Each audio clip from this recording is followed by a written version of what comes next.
Welcome to the Radiate Wellness Podcast. I'm your host, Christy Clemens Hoffman.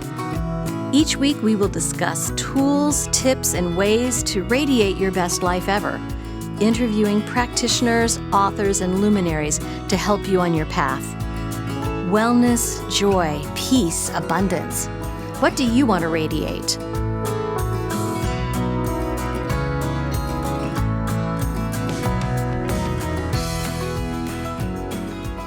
Hello and welcome to the Radiate Wellness Podcast. Today we radiate grace with Maggie Whitehouse, who I am thrilled to say is a vicar and a stand-up comic. To me, that's a winning combination, and I've been so giddily excited about this. So Maggie is an independent, sacramental minister, a teacher of the Kabbalah and the Toledano tradition, author of 18 books on spirituality, including the one we'll talk about today, on the Kabbalah, prosperity, consciousness, and Bible metaphysics, all top-notch topics in my book, fact and fiction, and a professional stand-up comedian. She blends mysticism, humor, and inspiration in all her talks and workshops. Maggie, I am so thrilled to have you today. Welcome. Oh, thank you, Christy. It's lovely to be here. And it's lovely to be able to talk to you on compatible times because you're in the States, I'm in the UK. And sometimes when you talk to folk in the States, you have to do it at 1 a.m. our time. So this is beautifully civilized. This is British afternoon tea time. Thank you so much. You have your tea ready to go? I'm having it delivered in about 30 seconds time. Oh, fabulous. That's beautiful. Okay, yes. I kind of like to make the joke when interviewing people or speaking with people in a different time zone that you're coming to me from the future. So, okay.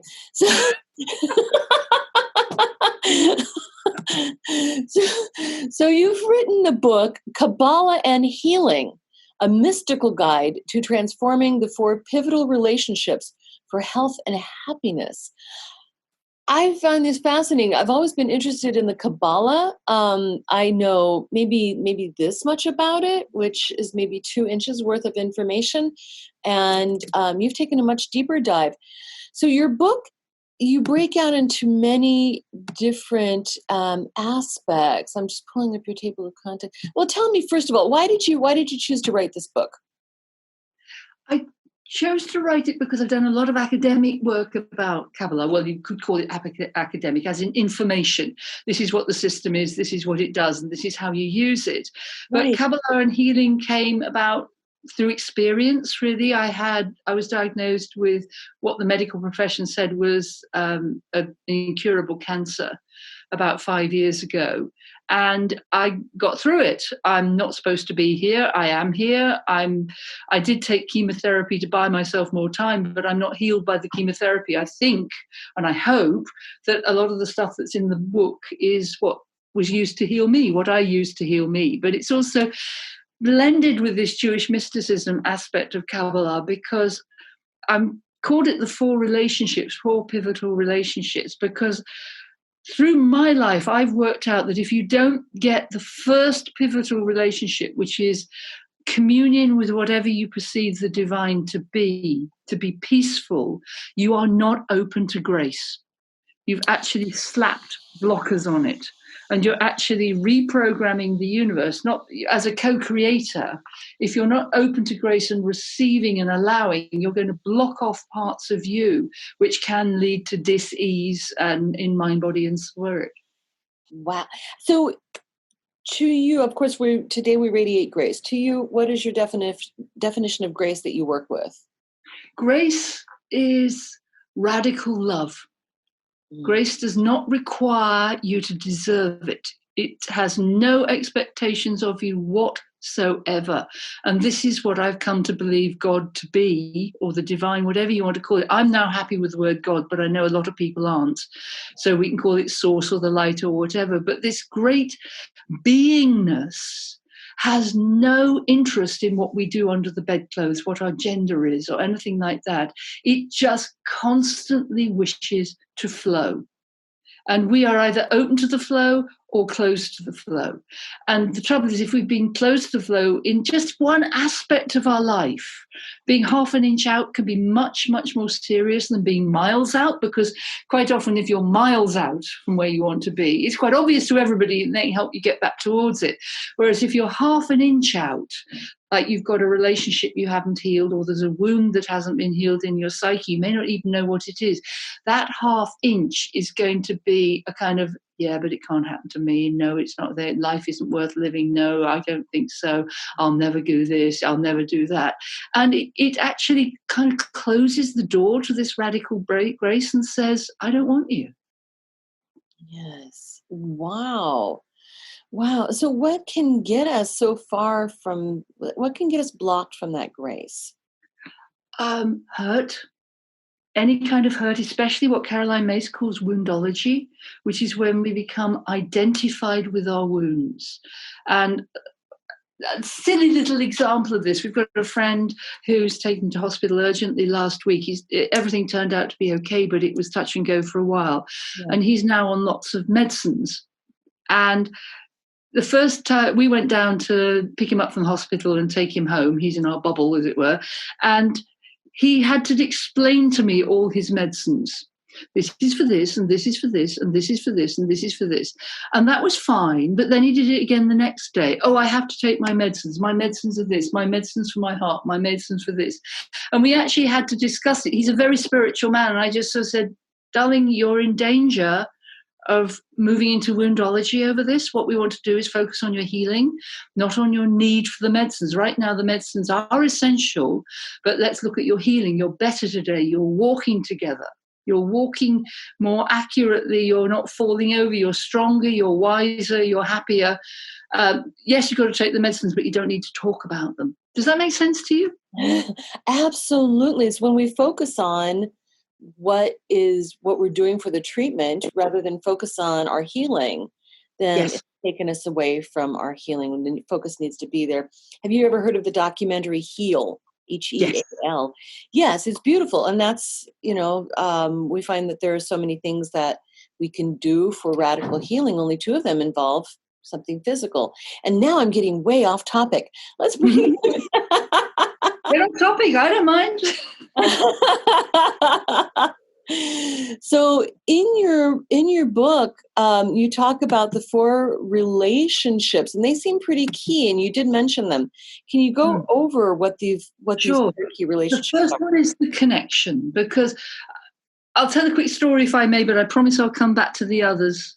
I'll write that down because I'm quite good at going off in different directions and then losing my thread. In my case, the first relationship was severed when my first husband died. And that was I was what I'd call an armchair Christian, which meant I turned up at Christmas and didn't really think about it much, but wrote that down on all the forms. Right. And a bit like St. Augustine, who had this wonderful phrase, which was, God grant me chastity, constancy, and patience, but not yet, which I loved. And so my first relationship with the divine was just sort of part-time, didn't worry about it, didn't think about it. And then my first husband died, and the hospital chaplain told me that he was going to hell because he wasn't a Christian. And that was my wake-up call. That was actually a blessing in disguise, as so many of these things are, because I thought, hang on, I signed on the right dotted line so I go to heaven, but this man who was actually a better soul than I doesn't. So that was my start of going into looking at all sorts of alternatives. And up until then, I've been perfectly comfortable with my non-relationship with the divine. You can be a perfectly healed, comfortable atheist, agnostic, whatever. But once you've got a problem with it, yes, the problem with religion or the problem, you either have to throw the whole thing out. And I've got an Aquarian Mars, so my husband's in astrology, so I'm just plain awkward in that kind of way. Or you can go right down into it. And I wanted to go right down into Christianity and go, what is this actually all about? And who is saying this good man doesn't go to heaven? And what is heaven anyway? And who was that guy, Jesus? And how fast can I throw him out of the window? And that kind of thing. And I realized that I had to heal this wound that I had that was holding energy between me and what the divine was. And I could tell that there was a wound because as soon as I went into New Age philosophies and went into running a holistic magazine, having been perfectly reasonably well off, I was broke. And I got all sorts of prosperity aspects. And I found so many people in the New Age and spirituality who also had big problems around money. So I started researching, and nearly all of them had rejected their religion of their birth and hated it. Interesting. And because the hatred was there, right, there was a programming, because our egos, our reticular activating system, or amygdala, or reptilian brain, whatever you want to call it, goes on what the program beliefs are. And if the program beliefs as a child was about that you worship God through a certain religion, if you hate that religion, somehow your psyche puts a kind of block on grace, maybe just a little one. But the first place it shows up, and all poverty in the Western world is first experienced in the soul. Yes, I firmly agree. Yeah. I mean, famines, world, terrible things that are happening in other parts of the world are due to our lack of soul and war, certainly. So it's all caused by the lack of understanding that there is always enough, and I am blessed from above. So my journey through prosperity consciousness and Kabbalah was about reuniting me with the divine. And that's all the word mystic means. It's somebody who talks directly to the divine and listens to the divine. Mm-hmm. So that's the first relationship. The second one is with yourself. And that's usually where we all start with I love and approve of myself, Louise Hay, and that sort of thing, which is very, very good. But I don't know if you've ever noticed, you fall off after a while. You do it for a little while, things get a little bit better, and then you give up. Because your ego says, hang on, things are changing. We don't want things to change because we're not dead. We want things to stay the same, and our family don't like us now, so I don't think I'm going to do that. And so if you don't have the first relationship in place, which is always going to call you, grace will call you to your true self. It will call you to your soul. It's much, much harder with the self-esteem. So the self-esteem, the relationship with yourself is the second relationship. And then that merges to the third one, which is your relationship with others. And of course, your relationship with others is always going to be flawed if you haven't got the relationship with yourself and you aren't confident that you are truly loved. And the final relationship is with the world. And that can count as the earth, and that's very, very important. It's also the system, the way things operate. And the system includes money. The system is all about how the financial flow, and that's all mental and emotional. Only 2% of the world's money is actually printed.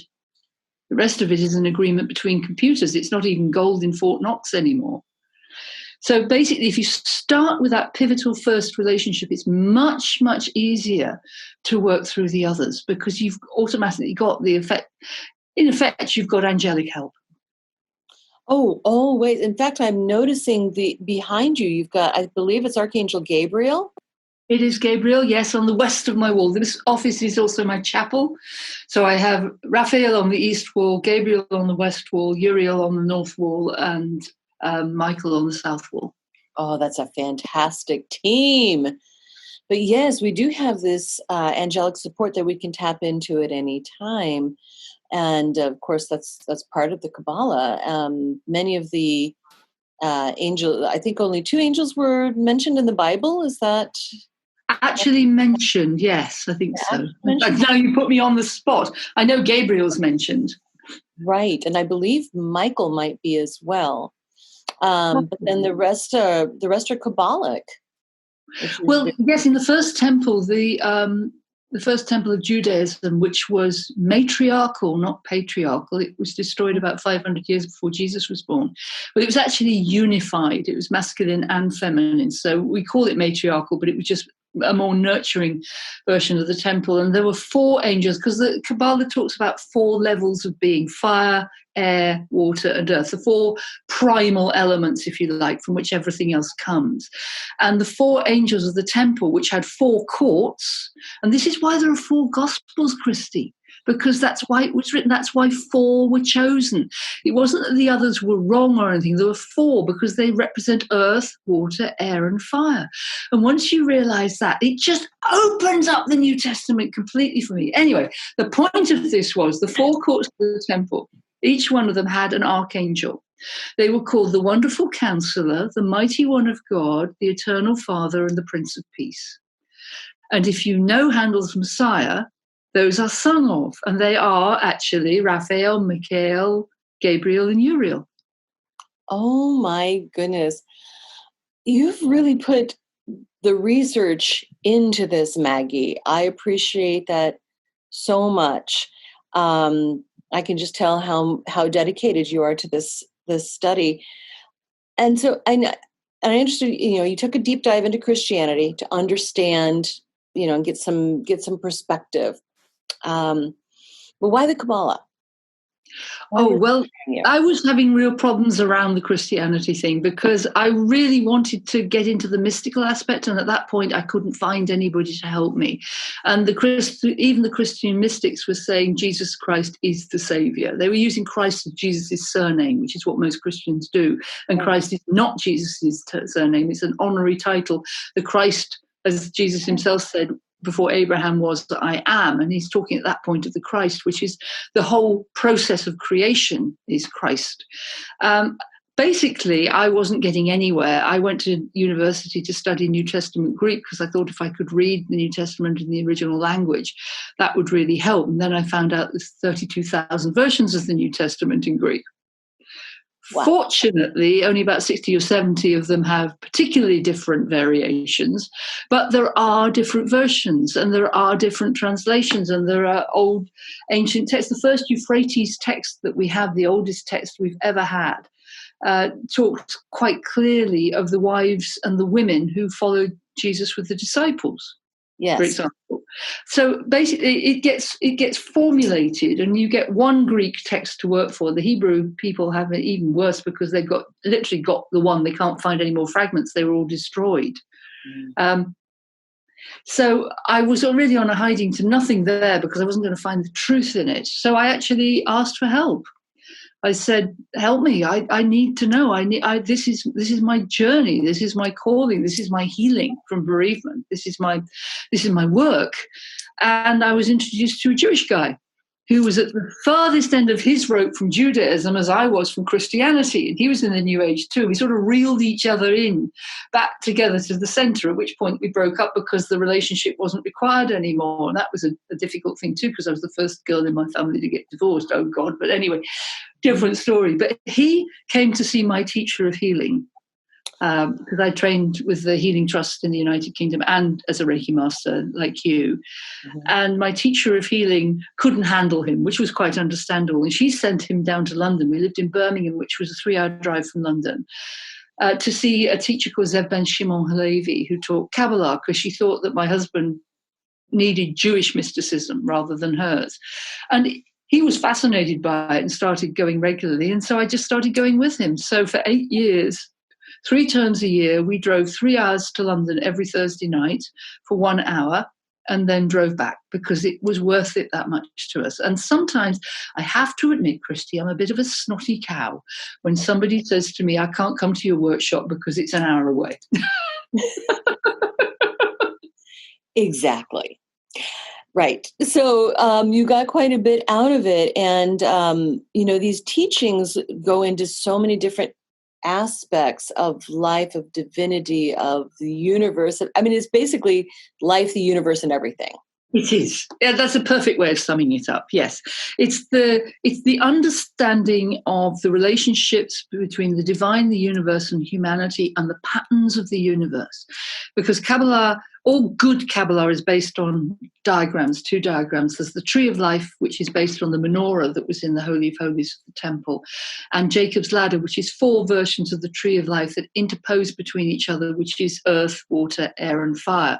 So they tell you about how, at what level you can look at things. And human beings are the only creature that we know of. Of course, there are other beings in the universe we don't know of, so we can only speak of what we do know of, but we're the only beings that we know of that are in touch with all 4 worlds, because we are conscious of being conscious.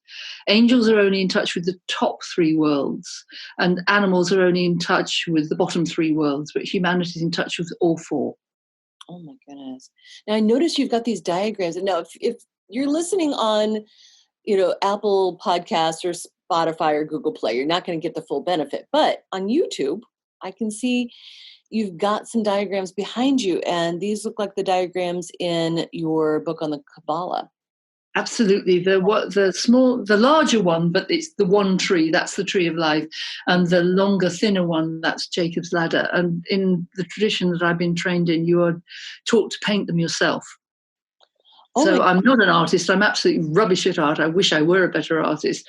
But the actual drawing of them is fascinating, because they are Jacob's Ladder is almost identical to the DNA diagram, and nobody who designed it back in the 11th century could possibly have known what DNA looked like. But the strands of DNA are exactly the same. So what it's doing is Jacob's Ladder is a diagram of the building blocks of the universe. Everything fits on this. Everything, every spiritual tradition, every things like tarot, astrology, human design.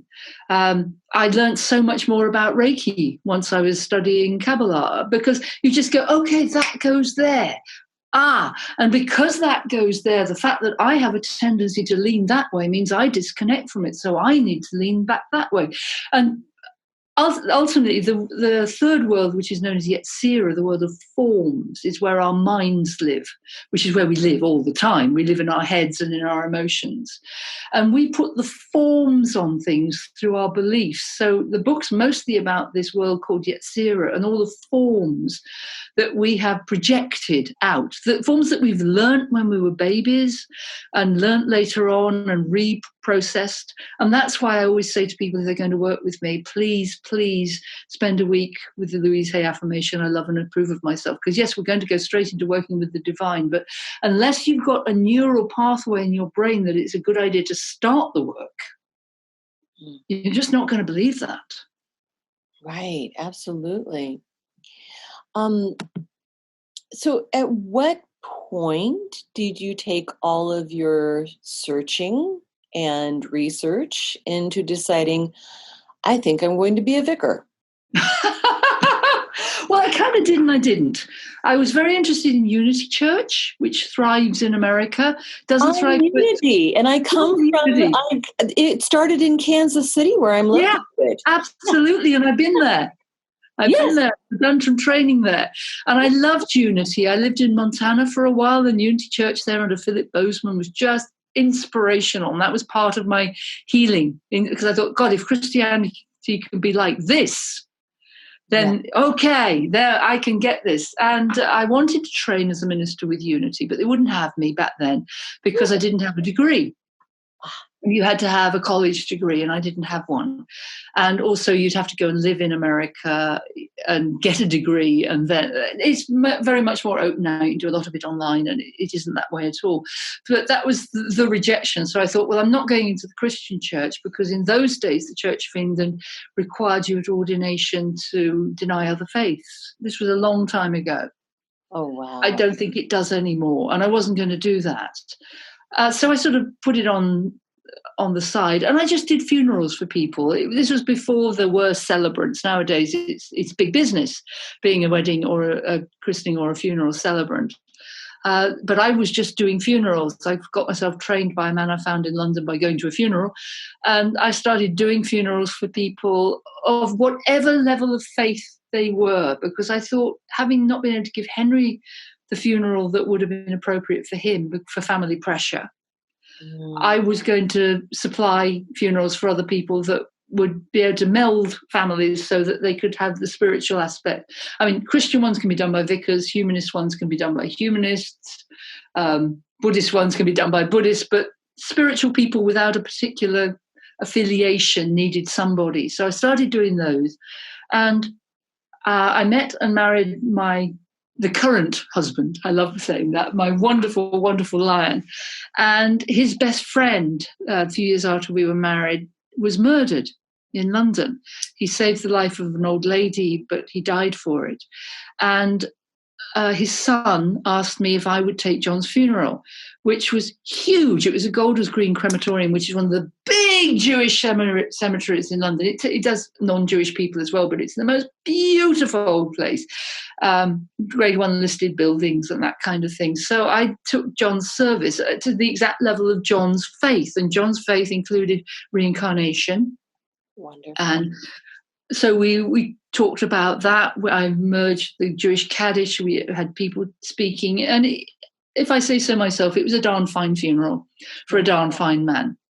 And a week later, I got a phone call from a bishop in the Apostolic Liberal Catholic Church, which is part of the old Catholic Church. They broke away from the conventional Catholic Church at the end of the 19th century when the Pope decided that if he spoke ex cathedra, he was infallible.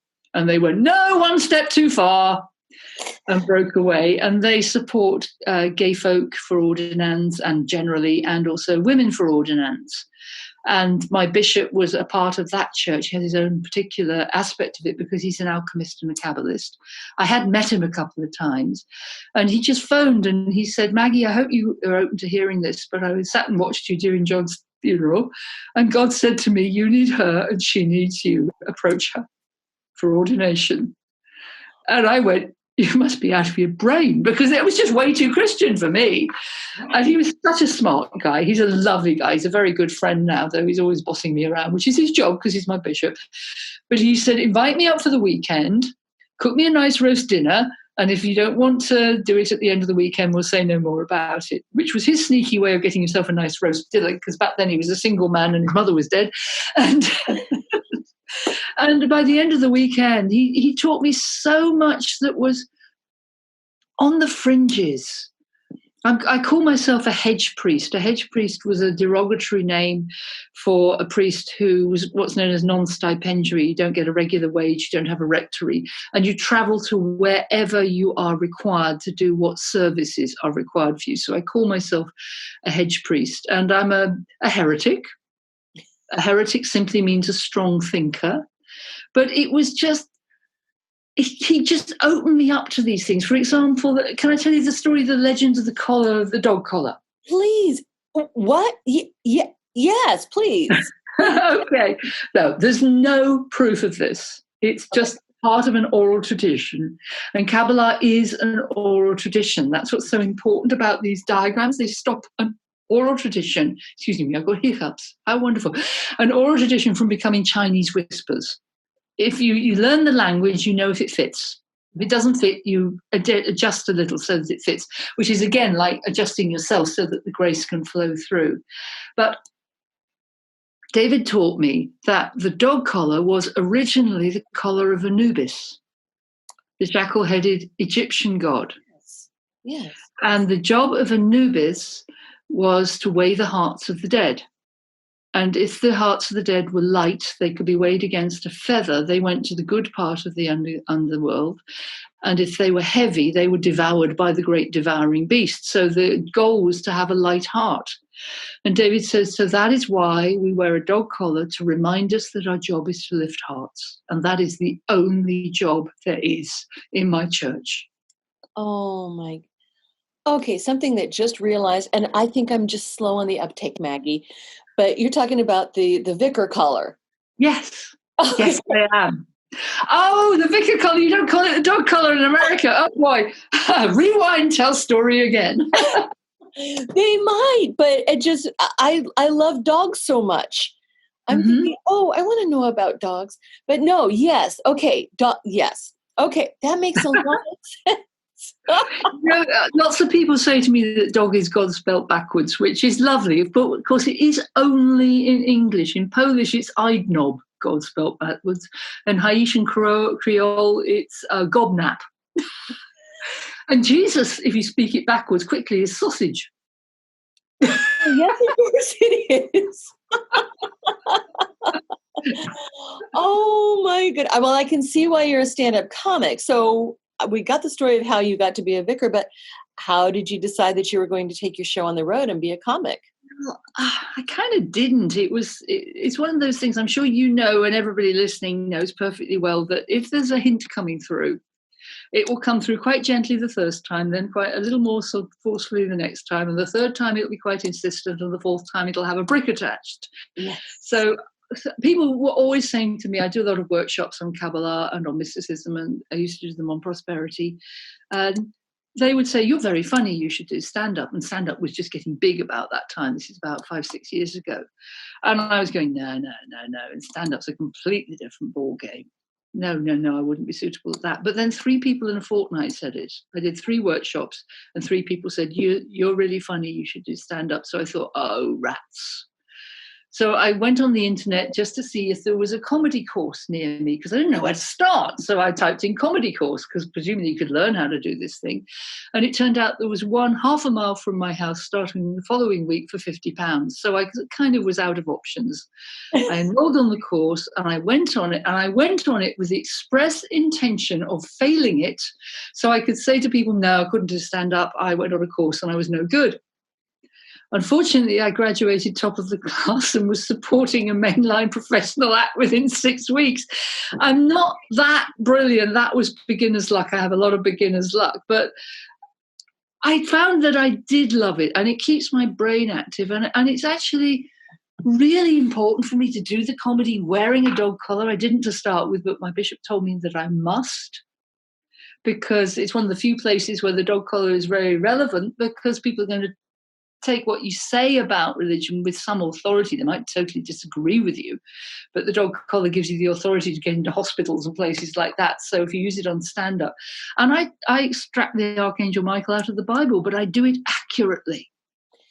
And I make people think. And I will always say when I do sermons in church, because I work for the Methodists, well, I don't at the moment because at the time of recording we're still in partial lockdown, but I preach for the Methodists in Devon.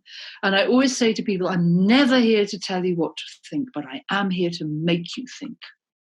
Yeah. Because I want you to rethink, because the words that Jesus uses in the New Testament, that is always translated as repent. John the Baptist and Jesus are supposed to say, repent, for the kingdom of heaven is at hand.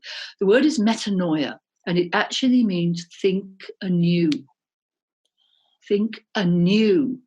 Think again. Change your mind. Love it. Accept something new. And doesn't that just open it all up? It's not about, oh God, I'm a wicked, evil person, I've got to repent. It's, I've got to change my thought process. Did you know that Radiate Wellness has a subscription-based premium content Facebook group? Think of it like the premium version of this free podcast. In this premium Facebook group, you can find great content like replays of online classes, meditations on angels, chakras, mindfulness, and more, guest speakers, mini classes, polls. Plus, you'll be the first to know of guests that we have scheduled for the podcast and can submit questions for them. You get all of this great content for one low monthly price, and the first month is half off. You can subscribe by going to radiatewellnesscommunity.com/shop. Click the subscriptions button and you're in. Also, while I have your attention, wherever you're listening to this free podcast, if you could just do us a couple of favors, please. One is go to hit the subscribe or follow button. Then you'll be notified of all of the episodes we have coming out each week. Also, please rate and review. It sounds really simple, but it helps us to grow our audience when people are looking for great podcasts. And when we grow our audience, we can do bigger and better things and bring you even more great guests. So please do those couple of things, and that will help us grow this audience and this podcast. Thank you so much for listening. Isn't it interesting how we've bastardized that? Because of course, repent is from the root word pensive, which is think. and then repent, rethink. Rethink. Yeah. Love It's that. like the word remember. Yeah. We use remember to go back over old times again. It's about putting things together again, to put them together perfectly, rather than just going over same old, same old. Remember is to put it back together perfectly, is to reframe it, if you like, to change things for the better. All this stuff is amazing. There's so much in the Bible that's affected by something called the Mandela effect. And the Mandela effect is when you think, oh, you know, you're nodding, that's brilliant. When you think you know something because it's been passed down like this for ages and ages, and it goes into the culture as a truth. And a classic one from the Bible, it's not a particularly relevant one, is the lion shall lie down with the lamb. It's not there. It's the wolf shall lie down with the lamb. But for some reason, somebody said lion and it stuck. So everybody thinks the Bible says that. And that's one of my jobs with preaching or teaching or comedy, is to say it doesn't say that. It says this. And, you know, I've got a whole line of jokes on the fact that the universe was created by the feminine, which it was. The first two words of the Bible are Bereshit Elohim. In the beginning, the goddesses created the heavens and the earth. Oh, my goodness. It becomes Yahweh Elohim, which is masculine and feminine, on the creation of humanity in Eden. Only after humanity leave Eden, which was not a physical place in Kabbalah, it was a psychological place. It was the place souls go to before they're born to be prepared. And the whole, if you've got time for me to tell you the Kabbalistic story of creation, you'll love it. But anyway, Yahweh, who's the one that everybody assumes is the name of God, only turns up on his own when Adam and Eve are born on the planet Earth, when they come down to Earth. And Yahweh is the law of God. It's karmic law. The Elohim is the mercy of God and the creative aspect of God, but Yahweh is the law. And you must have the law, but you must balance it. For example, Yahweh, the wonderful thing about Yahweh is it is the breath.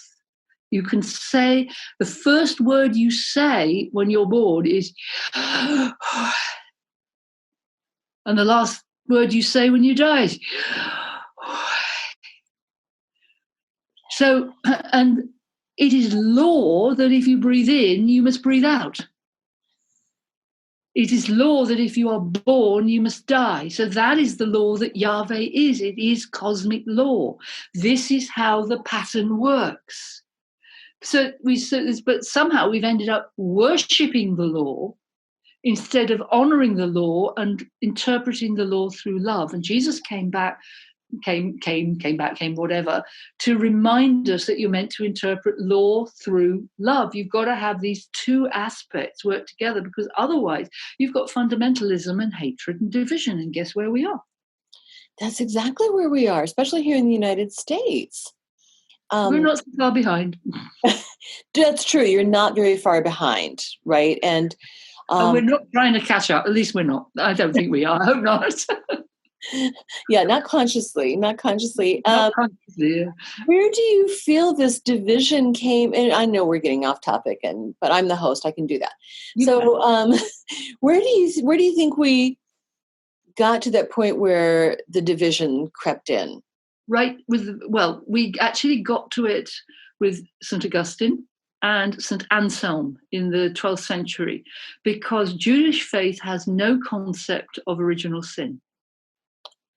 Okay. So Jesus would have had no concept of original sin. Right. Think about that for a minute. Right. And yet Christianity teaches that Jesus came because of original sin. So I'm going to neatly wheel this round to the story of creation, which we're taught is of Adam and Eve disobeying the divine and being punished for it by being sent out of Eden.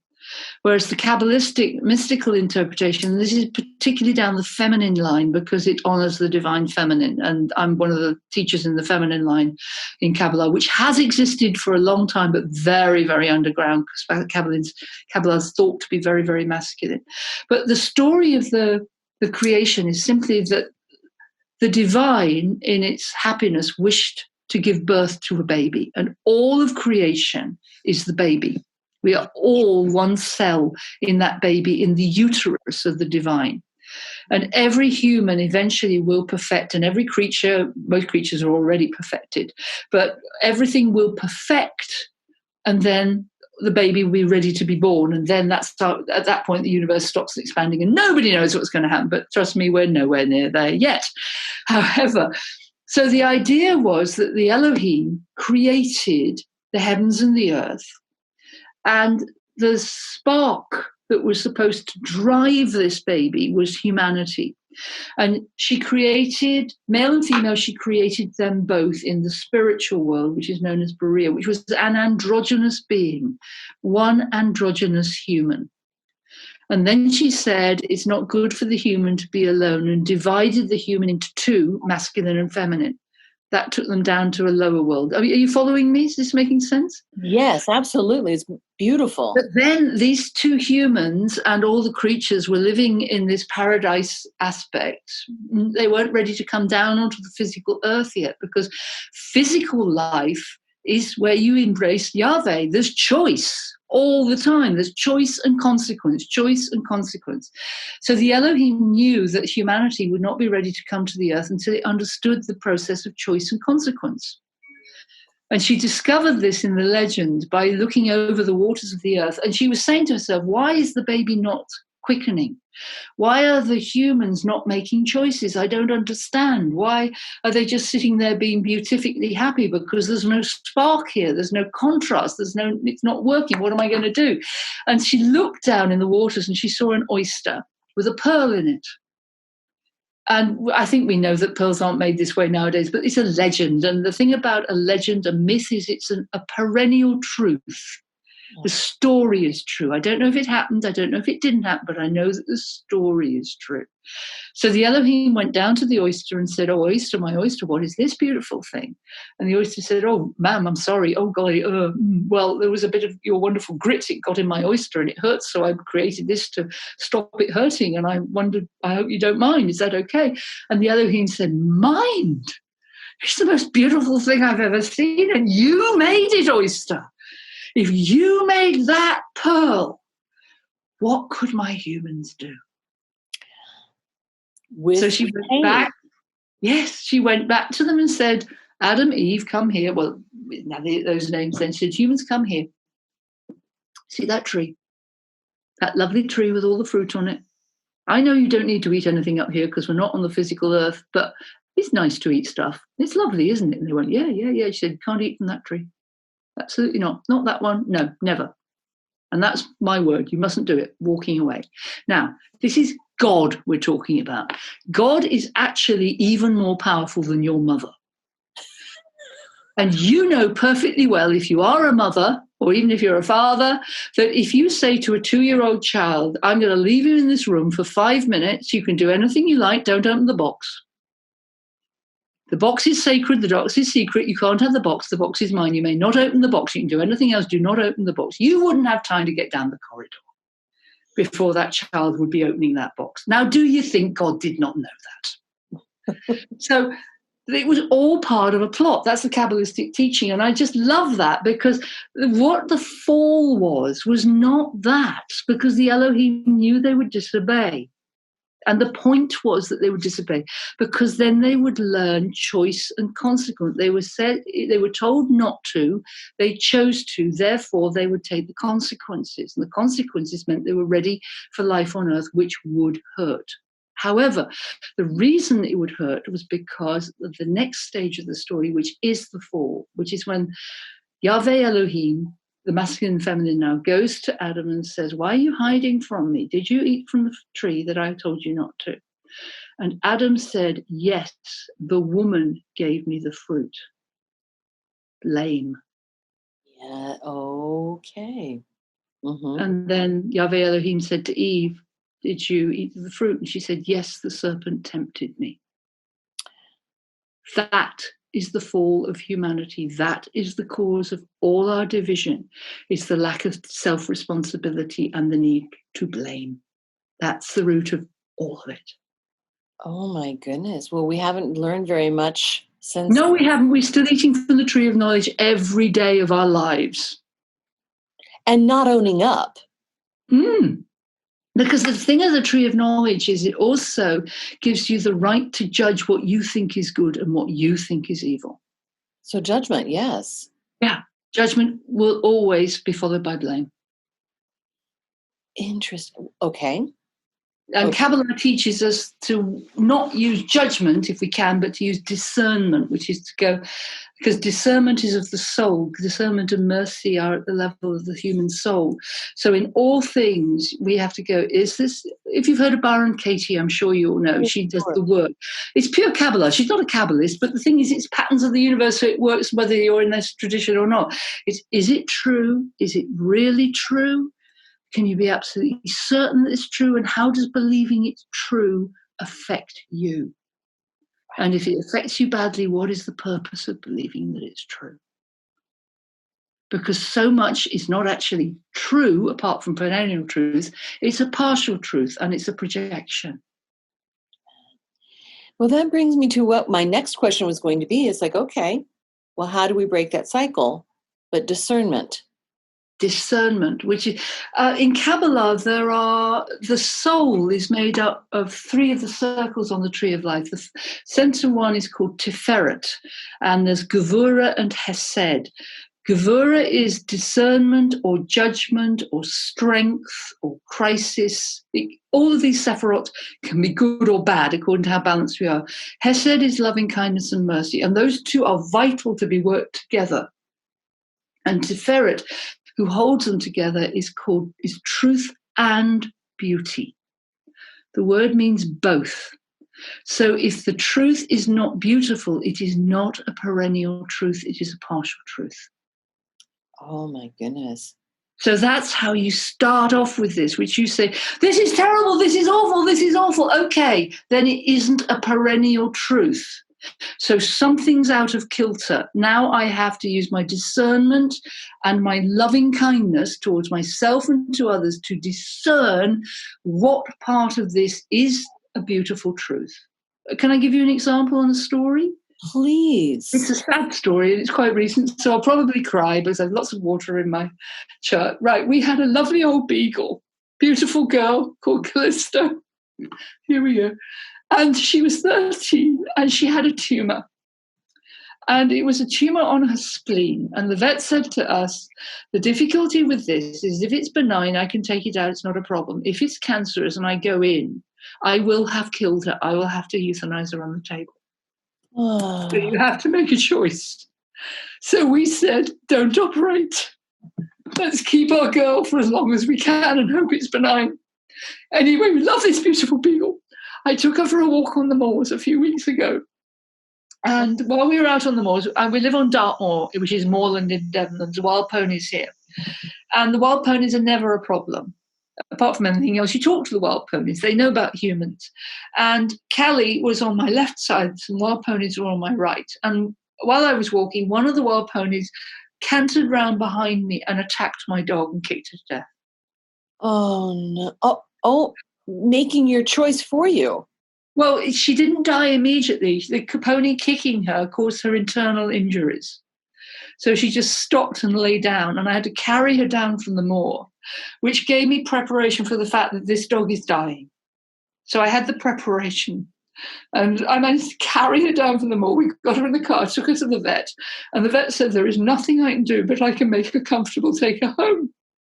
So we brought her home, and she died on the sofa. But I had always said to Callie from the very beginning, when it's time to go, please die peacefully in your sleep at home with me. So what seemed to be a terrible tragedy, and all the way down the hill I was going, God, how could this happen? How could this happen? How could this happen?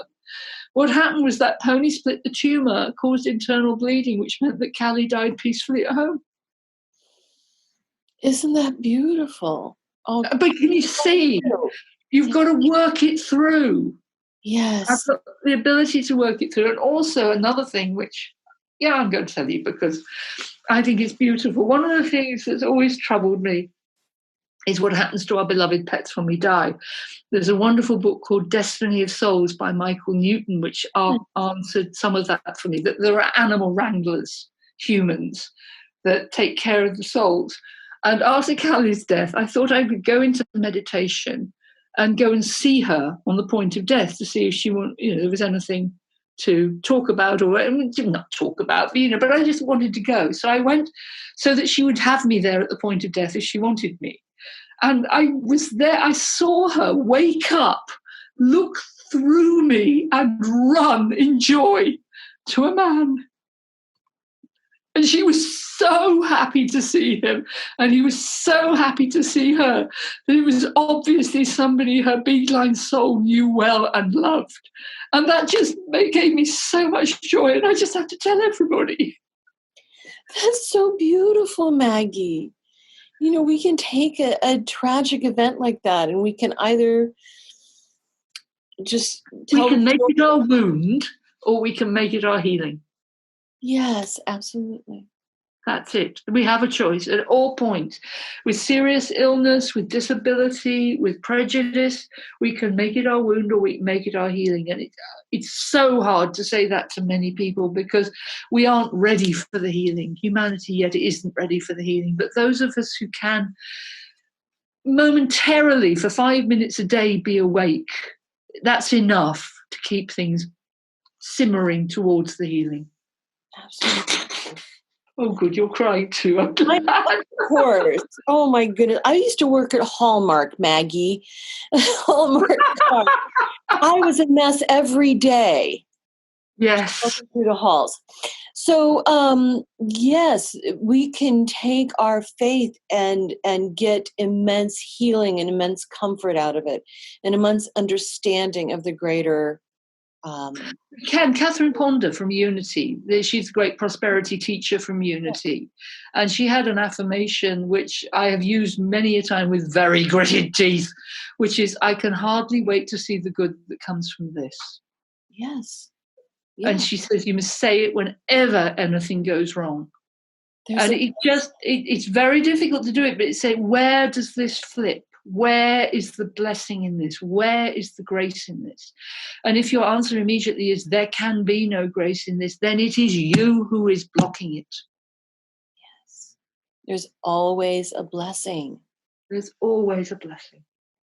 When I got laid off from Hallmark, along with 1,500 other colleagues, I said, this is not happening to me. This is happening for me. Well done, you. Yeah. Well, and then everything just bloomed and blossomed. And I created the company. I went to healing full time as a profession and created this podcast. None of that could have been accomplished. Exactly. Without what probably 3/4 of the others who were laid off thought was a disaster. Absolutely. And for them, of course, it was a disaster. They were not wrong. They just weren't trained, or their brains were simply not wired to turn it round. And we don't wire children's brains to turn things around. We don't wire our brains in any way that is healthy mostly nowadays, because in Hebrew, there's no word for thing. Really? I love that. The word for thing is word, because the word creates. But we in the Western world have created things. And I like, if it's not a human, it could maybe be an animal, but it's mostly a thing. And I'm reading this wonderful book called Braiding Sweetgrass. I can't remember the name of the author, but she's a Native American lady, talking about the traditions and the culture. And she said, where did we stop understanding that the trees are people too? And we need to talk of the tree people and the rock people and the earth people and the sky people, the star people, because if we make them things, it's much easier to cut them down. Wow. Oh, that's beautiful. Isn't it? I love it. And this is probably lowering the tone. I live we have a kind of a small holding, vegetable garden, chickens, that kind of thing. And every now and then I have to kill a chicken, because you can only have so many cockerels. Right. And nobody else wants cockerels. So it has to be my sacred duty to kill a cockerel now and then. And part of the fact that I do it and we eat them, it's good prosperity for us. But it's so important to understand the sacred journey of handing out a death to a creature. Right. Yeah, and how it has to be done in a sacred way. It has to be blessed and obviously dispatched of as compassionately as you possibly can. But that moment of knowing that you are going to take a life of another people, the cockerel is chicken people. So I'm so sorry. I am so sorry. Be calm, be hypnotized. May you go well. May you be blessed. Thank you for your gift. Gone. Right. Well, this is the basis of kosher meats, isn't it?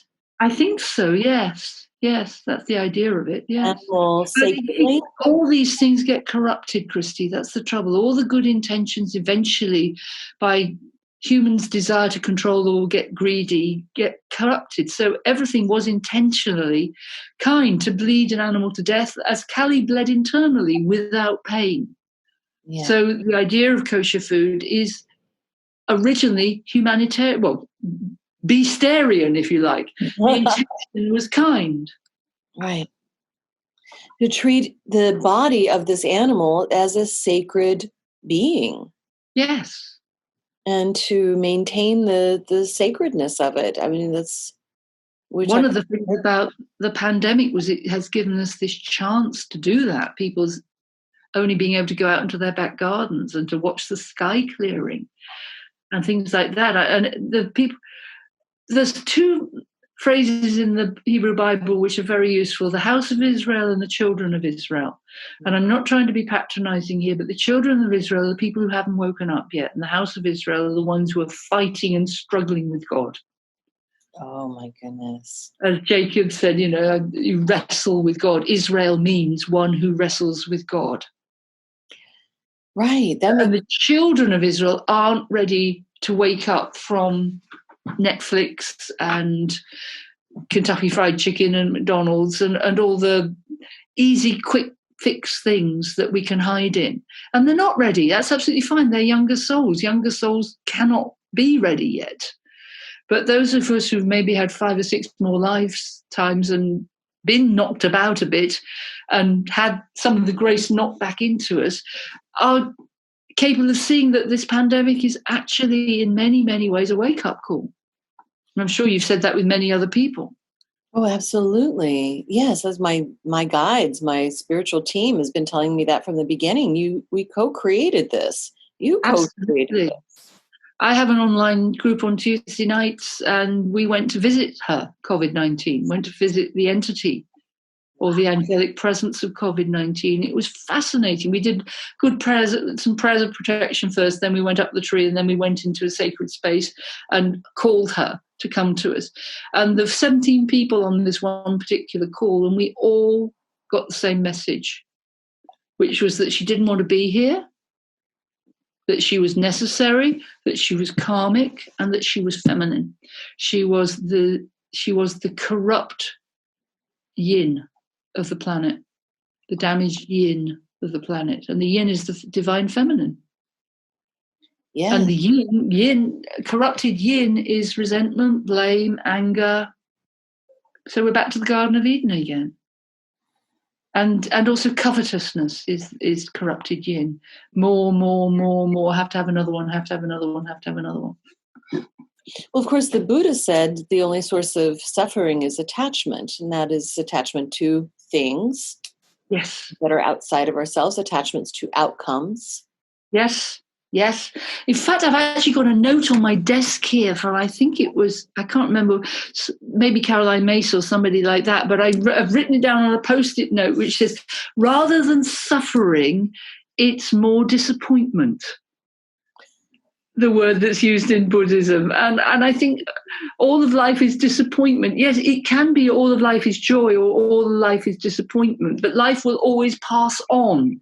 You can't hold on to anything. So that's the whole point of it, is to let things flow, isn't it? For us, it's so difficult. My God. Right. I mean, life will find a way, as Jeff Goldblum said in Jurassic Park. Yes, life will find a way. Yes. We will find a way. We have co-created a life force, which is attacking us.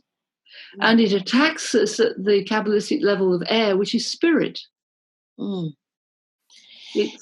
Yes. And I don't know if this is true where you are, but where we are, there are people who are in denial of it. It's we have to have herd immunity. It's no worse than the flu. They're just not wearing masks, not wanting to protect others, and just completely in denial of this. Yes, and calling the rest of us sheeple. Yes. Yeah. Yes. Well, yes, it's an interesting one, isn't it? It's this whole thing about them trying to control us. They're trying to control us. Bill Gates is trying to make us infertile, which frankly, I'm no fan or not of Bill Gates, but there are too many people in the world. No, sorry, I'm going to be people switching off in droves at this point. But the point of it is that I think it's so much easier to say it's them, it's blame, it's them, they're doing it, they're doing this. But if you think about governments controlling us, we all have speed limits. We're not allowed to park on double yellow lines. I think it's the same in the States. We're not allowed to do certain things. We are already controlled by the state. And people in holistic work like us, and comedians too, we live on the edge of society. So we're the ones who can actually observe this. And you can actually choose vast amounts of freedom. Albert Camus said the correct response to control is to live the freest life you can. And ultimately, if we want to be as free as possible from controlling governments, we have to live a free life, which means a simple life. A life where you do not require that much, where you can, if possible, grow some tomatoes on your windowsill. Just that little gesture is hugely important, puts you back in touch with the simplicity of life and the cycles of life. Absolutely. No one can trap or control your mind and your desires. That's impossible. So yes, we are sovereign beings. We are free to live our destiny, free to live our lives, free to believe and dream. But we do live in a society where there are practicing compassion is, yes, it's codified. Absolutely. A friend of mine on good old Facebook put up a very long post, which I'll paraphrase because I can't remember it, but it was just beautiful. She said, okay, so Bill and Melinda Gates are conspiring against us. The government is conspiring against us. The vaccine is to make us under control and to make us sterile. They want to control us. We won't get our rights back. They're going to track us. They're going to trace us. They're going to do this. They're going to do that. They're going to do the other. They're going to do this. They're going to do that. It's them. And that is basically abject rejection of personal responsibility. And what she said most importantly was, if wearing a mask, if staying in lockdown, if holding social distancing should save one life, I'll do it. Absolutely. And if it doesn't, my intent was to save a life, so I'll do it. And I thought, yeah, do it. If you do it from that, do it from the goodness of wanting to be of assistance, it isn't control. You're doing it. You feel controlled if you just don't want to do it. And you have to actually have a quick look and say, why is this conspiracy more important to me than the potential for kindness? Yes. Thank you. Absolutely. We all have the choices to make, and it is intention. I mean, going back to what we were talking about, I mean, so many times we've really danced around this topic.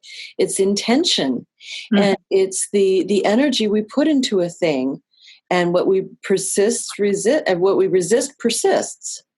Yes. And what we give our attention to. So, are you giving your attention to conspiracies and theories and control, or are you giving your attention to saving lives, protecting people, everyone being safe? And have you noticed also that the conspiracy theories have exactly the same level of energy as the governments they're tending to condemn? Because when you're into a conspiracy theory, you feel superior. Yes, there's that division again. Mm-hmm. Mm-hmm. Yeah, the human ego loves to feel superior. I'm the king of the mountain. Or alternatively, the the ego loves to go, oh, don't ask me. I can't do it. I'm not well. Which is what both of those are. Either I have to be in control, or I will take no control whatsoever. Both of which are just as out of balance as the other. Well, this is solar plexus chakra right there. Mm. Yes. Absolutely. Yeah, or Tiferet in the Tree of Life, yes. I love how this all goes together. This all weaves seamlessly. It does. Yeah. And what I love about Kabbalistic astrology is if you look at the astrology of where your Mars is, where your Jupiter is, and where your Sun is, the meld of those gives you the timbre of your soul in this lifetime. It tells you who you came here to be. So, for example, my Mars is in Aquarius, my Jupiter is in Leo, and my Sun is in Taurus. So my truth and beauty is about being Taurian, and Taurians are honest and reliable and patient and passionate and lazy. If you can get a Taurian to start something, it will finish it, but it's darned hard to get it to start. My Mars in Aquarius means that I'm quirky. I'm never going to make the same decisions as other people, so I'm probably not going to decide to join a conventional church. I'm not going to be conventional in the mysticism I study. I'm studying one which is the legends say should only be men over 40. I'm definitely over 40. And my Jupiter in Leo is about performance and shining. So my job is actually to be doing exactly what I'm doing with you right now, and hopefully making it funny as well. But that's what my soul calls me to do. If I don't live in my soul, I'm a Scorpio. My moon is Scorpio, and Scorpio in the moon is not a good place. It's paranoid, it's frightened, it's defensive, it builds boundaries around it. And that's what I was very much like as a child. And most humans who say that they don't believe in astrology have never grown out of their moon. Wow. And the children of Israel, the people who haven't started the fight to understand the divine or the universe, they're usually living in their moon, so they won't represent their sun sign at all. Mm-hmm. Mm-hmm. Fascinating. That is, astrology is one of the things that we do at Radiate Wellness. And I just love how these things all meld together. It really does sound like you're living your purpose, what you set out to do in this incarnation, bringing humor to it, because after all, we remember things with humor. And humor is a wonderful pedagogic tool. We do tend to deliver more information with humor than with dryness. Yes, absolutely. And it's more fun for the presenter too. Of course. You're more engaged, aren't you? I think I would be remiss if we did not talk about your podcast. Oh, Wise Women, the Vicar and the Witch. Yes, Wise Women, the Vicar and the Witch. Yes, my friend Susie Crockford is the Dartmoor shaman. And we call her a witch because shamanistic practices are Siberian or maybe North American Indian. So in England it is witch. But she's a natural practitioner. She does journeying with people, takes them into the underground and into the overground. And we got to know each other when I was ill with cancer because she helped me on some journeys to retrieve aspects of my soul which had become lost. And I was trying to think of a way of doing some kind of podcast. I did Unity Radio for a year, and that was great, but it was always me interviewing other people. And there was a part of me that was saying, well, what about my voice? I have a voice. So I'd kind of like to do a podcast, and I thought, how can I do that? It just came straight into my head. Wise Women, the Vicar and the Witch, you know a witch. And why not actually talk about Christianity and shamanism and paganism and make all the comparisons? So we sit down and we discuss spells. We discuss that words are spells, because they are. All the words we use and the mistaken words we use, all the Black Lives Matter stuff is highlighting all the words that we've used without thinking. And I've said master bedroom all my life, but master bedroom implies there's a master and a slave. Oh my God, I've got a master's in linguistics. I am geeking out right now. Yeah. That's so fascinating. Words are spells. Yes, and it's a master's. Right, exactly. You have to get a master's. I mean, exactly. And all this stuff is just so subliminal that we don't realize that it affects us and it programs us. And so Susie and I we discussed the Bible, we discussed magic, we discussed the land, we discussed farming, we discussed grief, life, death, dogs, everything from not opposing viewpoints, because always the traditions meet in the middle. Right. And we love doing it. So we're on Podbean. So if you want to try that out, please be my guest. It would be lovely. I would love to put a plug in the show notes. Put a link to that in the show notes. In fact, that reminds me, your website is MaggieWhitehall.com. Yes? It's Maggie with old spelling, Maggy, Whitehouse.com. And White House is very difficult for American folk to remember. Why would you remember the word White House? You wouldn't possibly, would you? I'd like to forget it right about now. But on behalf of all White Houses in the United Kingdom, we're very sorry. Thank you. Thank you. And so your website is Maggie with the Y, whitehouse.com. Your podcast is The Vicar and the Wise Women, The Vicar and the Witch. Love the colons, Vicar and the Witch. And I can't wait to start listening to that. And your book, of course, is Kabbalah and Healing, and a mystical guide to transforming the... There it is. I have a JPEG. You have the book. Yep, it's just, I've got my author copies. It's out at the end of the month. Oh, it's at the end of July. Of course, this episode will be appearing sometime in August. Oh, fine. Well, it's out then. Lovely. Thank you. Right. So we're speaking from the past at this point. A mystical guide to transforming the 4 pivotal relationships for health and happiness. And it is full of information about Kabbalah and healing and your journey and just all kinds of wonderful stuff that we've been talking about today, with a great blurb by Father Richard Rohr, which is huge. Yeah, bless him. We have actually he has this wonderful book called The Universal Christ, which is exactly what I was looking for in Christianity, about how Christ is the overarching logos, the creative force of the whole universe. And he and I sat down with the Jacob's Ladder diagram, and I've sort of said, this is what the Jewish teaching is. And we just sat there and nodded together, and he's such a lovely man. Part of my healing was to take a pilgrimage to Albuquerque. I was so ill I could barely walk. I could only take hand luggage. I had to ended up sleeping on the floor at JFK because one of the flights was cancelled. And it was just this vast pilgrimage to go and see Father Richard Rohr. And it was really part of the healing journey, because he has a daily meditation with email, which is my morning inspiration every day. Marvelous man. God bless him. That's beautiful. That's beautiful. Do you talk about your cancer journey in this book? Yes. I haven't gotten to that part yet. Yes. Yeah, absolutely. The first chapter and the last chapter, the introduction and the last chapter are about my journey. So you can read those if you want to, or just ignore them and read the rest of the book. It's been such a pleasure talking with you, Maggie. I feel like it was educational and informative and fun. And next time I come to Unity in Kansas, maybe we might have a coffee. I would love that. Or a tea. In your honor. Tea would be better for me, frankly, yes, being British. Yes. Probably so. But next time you're at Unity headquarters, let's get together and continue the conversation. Marvelous. Thank you, Christy. I'm really honored to be on your show. Thank you, Maggie. The honor's mine.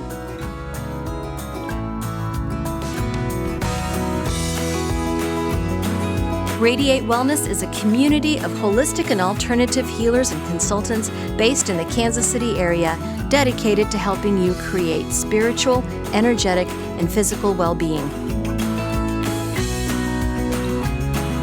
To learn more about our practitioners, services, classes, and events, or to schedule an appointment, visit us at radiatewellnesscommunity.com.